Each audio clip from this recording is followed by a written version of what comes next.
Hello, and welcome to Flow, a place to make you grow.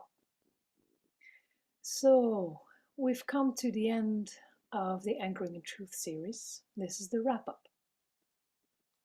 What does it mean to anchor yourself in truth? Well, for me, it starts with reclaiming your sovereignty. Not believing everything you're told, but figure out your own truth, what resonates with you. Go and explore. Start to think outside of the box. Open up your worldview, become aware of the different narratives and how the current paradigm is holding you into this certain one track vision.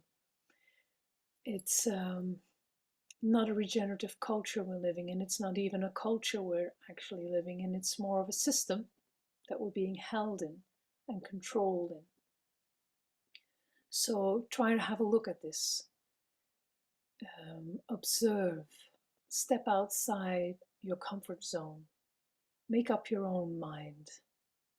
Don't believe everything you're told. Become aware of the lies, and there's many of them that are being told to keep you within a certain framework and in this way perpetuate our behavior. Another important aspect about anchoring in truth is seeing the illusion of separation that has been created and instead start to focus on the reality. And the reality is that we are all deeply connected. We are hardwired for connection. We are made for it. We thrive on it. It makes us happy. It enables us to co-create, to emerge a new world so that we take responsibility for ourselves and care for everything around us. That is what connection does. And separation keeps us from it. So become aware of the illusion of separation that has been created around us. Feel the truth of connection and start to explore it. Drop into this field of connection, work with it, connect to yourself to start with.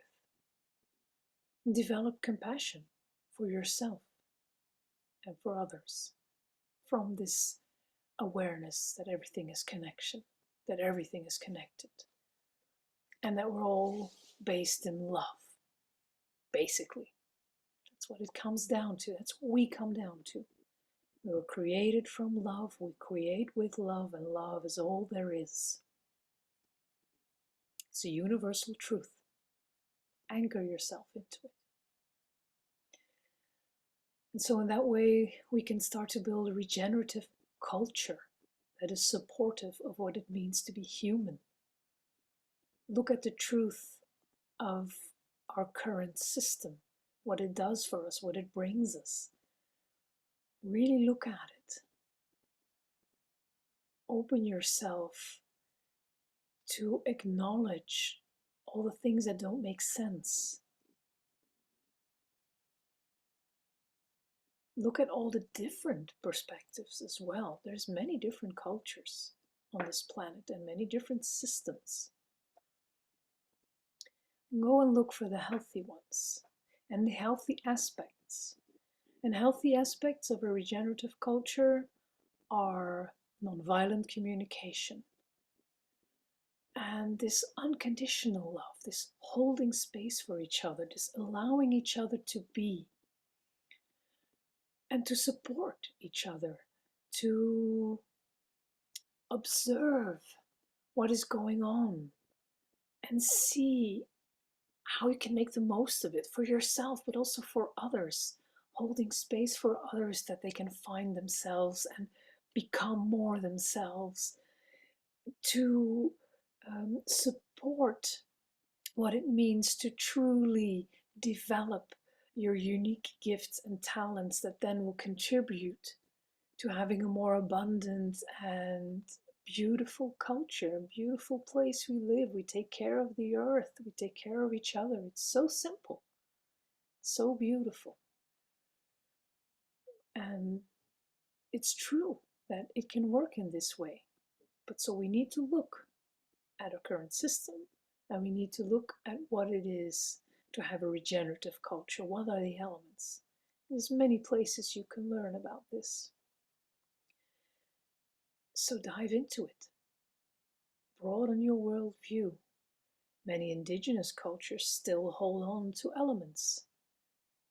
You still have elements of this. In the COVID times, we reconnected to nature. It made us feel really good. It's one of the reasons why it's so hard now to reconnect to the old life, because that pace and that way of being is not really aligned with what we need as humans. So we're starting to feel this dissonance. So if you start to look at it, you'll be able to find a way to get out of that.